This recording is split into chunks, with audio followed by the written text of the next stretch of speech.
Ngayong araw mga guys, eto na nga po pala yung day 2 ng paglalakbay namin at paninipat dito sa may LU. Bangganda kasi talaga manipat dito, banlalaki ng mga alon. Kaya susulitin na namin ang paglalakbay namin dito dahil mamaya ay uuwi na kami dahil namimiss na ako ng mama ko. Kaya naglumpasay muna ako dito sa may buhanginan habang pinagmamasdan ang kagandahan ng dagat dito sa may LU. Sinesave ko na nga sa utak ko yung mga magagandang view na nakita ko ngayon dito sa may LU. At nakakalungkot lang isipin na uuwi na kami. Kung pwede lang ako maging lokal dito, talagang dito na lang ako titira. Pero joke lang, bakasyon lang tayo dito ng 2 days. Uuwi din tayo kaagad dahil mas masaya nga tumira sa Binangonan. Kahit madaming pa-epal ay talagang for the go. Kaya kung wala kayong ginagawa ay samahan nyo muna kami dito sa aming trip. Let's go!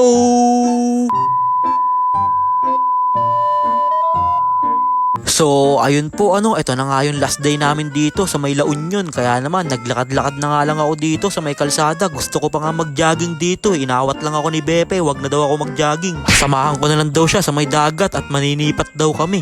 Kaso lang, si Blowgy ang nasipat ko dito. Talagang wag na lang, kaya ako na mag-swimming. Kaya uminom na nga lang ako dyan ng kape habang naglalakad dahil kakagising nga lang din natin galing sa pagkapuyat. Banlalakas kasi maghilik ng mga kasamahan namin. Parang may mga torotot lang sa bibig habang natutulog At maya nga lang ay nandito na nga din kami sa may tulay ng layunan. Papasukin na ulit namin to. Kaya paglabas namin sa may tulay ng layunan, nakita ko na dito yung mga kasamahan natin. Tamang paaraw lang sila dito. Dahil ba sarap nga naman magpaaraw ng umaga pag nasa beach ka, talagang quality. Mawawala yung mga sipon mo sa kaubo, sabay ka mag-swimming sa dagat, talagang pochem. Kaya sinulit ko na nga dito at nag-swimming na din ako. Tinesting ko na kung malamig ba yung tubig sa may dagat, pero hindi naman siya malamig, sakto lang. Kaya mag-e-enjoy muna ako dito saglit dahil mamaya lang ay uuwi na din kami. Yung iba naming kasamahan nagbabanlaw na sila pero kami naiwan pa din kami dito. Dahil minsan lang tayo makapagdagat kaya susulitin na natin to. Okay lang yan, nakapaglagay naman ako ng tire block kaya hindi ako masyadong mangingitim dyan. Saka maaga pa naman, hindi pa masyado nakakaitim yung araw. Tignan nyo naman yung balat natin dyan, talagang kumikintab para nalagyan lang ng tire block. Kaya maya nga lang ay nagbanlaw na din kami dito at nag-empake na ng mga kagamitan namin dahil babounce na kami. Kaya tignan muna natin sa loob yung mga iba nating kasamahan kung okay na ba sila lahat, kung na-ready na ba nila yung kanilang mga gamit, baka meron pa silang naiwan. Pero dahil kompleto na ang lahat ay parang aalis na kami dito. Kaso lang parang meron kami nakalimutan, hindi ko pa nakikita si Blowgy. At talagang aalis na kami ay wala pa nga din lumalabas na Blowgy. Naku po, pag naiwanan dito si Blowgy ay talagang mahihirapan siya umuwi. Wala naman nagbabiyahe dito ng tricycle papunta ng Binangonan Kaya bilangin muna natin yung mga kasamahan natin, 10 kami lahat, pero ang huling lumabas dito ay si Boss Mer. Kaya nasa na kaya si Blowgy? At ang sabi nga nung iba nating kasamahan, nasa may CR pa daw si Blowgy na iwan dahil siya nga yung pinakahuling nagbanlaw. Pa-star pala gumalaw si Blowgy ng layunan. Siya patuloy yung inaantay namin dito, bantagal niya lumabas. Kaya tamang waiting lang kami dito sa may labas habang iniintay namin matapos magbanlaw ang nag-iisang rapstar ng barangay layunan, si Blowgy. Mukhang naiinip na nga dito si Kagawad Carl at eto na nga, bigla na nga lumabas dyan ang nag-iisang rapstoik ng barangay layunan, si Blowgy. Pasok! Talagang gumenggeng pa, ang tibay ng mukha. Ikaw na lang ang iniintay namin, nakuha mo pang gumenggeng, muntikan ka na maiwan. Talagang kung nagkataon maghahanap ka pa sa LU ng biyaheng Binangonan na jeep, talagang baka wala kang masakyan pa uwi. At ito nga pala yung hinete natin, si Kuya Lebleb, napaka-gwapings at umuwi na nga din kami dito. Kaya babay na LU, maraming salamat sa memories. Kaya nadaanan na nga namin pa uwi dito yung legendary na 7-Eleven. Kaya ayun na talaga, paalis na talaga kami. Pero nag-stop over muna kami saglit dito para kumain muna ng tanghalian dahil nagugutom na nga daw ang mga itik. At habang namimili nga dyan yung mga kasamahan natin kung ano ba yung mga pupudtripin natin ngayong tanghalian ay chill lang kami dito ni Kuya Leb. At syempre shoutout na din kay ate, ang ganda ng ngiti ni ate, sama ka muna sa vlog ate. Pa-follow up na din po daw ng order dahil nagugutom na si Bepe. Bigla pa naman nanununtok yan si Bepe pag nagugutom.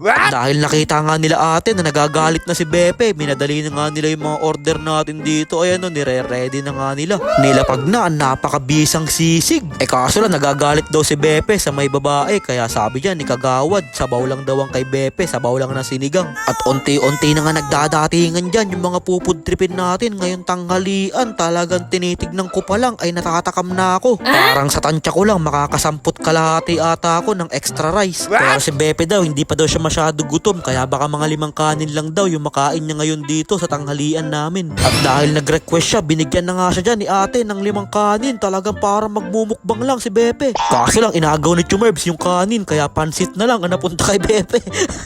Magpansit ka na lang daw muna. Walaya si Bepe suplado, nilapag agad yung pansit, ilalagyan mo lang ng kalamansi yan, solve ka na. Kaya nagsandok na nga din ako dyan ng mga pupudtripin natin dahil kakain tayo ngayon ng sagad dahil malayo pa nga lalakbayin namin pa uwi. Kaya wala munang diet, kailangan munang kumain ng sagapak para meron kami magandang energy pag pauwi na kami. At maya nga lang ay bigla nga natapon yung pagkain ko, talagang sana ba napunta yun, bigla nawala. At hanggang sa pagkain ba naman, ang pinakahuli pa din na natapos kumain ang nag-iisang rap stoink ng barangay Layunan, si Blowgy. Sana nga lang ginaiwan ng umunguya, bangkunat daw ng pusit, talagang para daw bubblegum. Kaya shoutout po muna sa lahat ng mga nakasamahan natin dito sa outing na to, talagang banso solid nyo kasama. Kaya salamat din po kay Kagawad Carl Joseph, saka kay Boss Mer, saka kay Boss Rap sa paglibre ng mga food trip, talagang busog na busog po kami. At sa sobrang kabusugan ay napa-stop over muna kami dito para mag-CR, kaso lang nagkaroon ng aberya.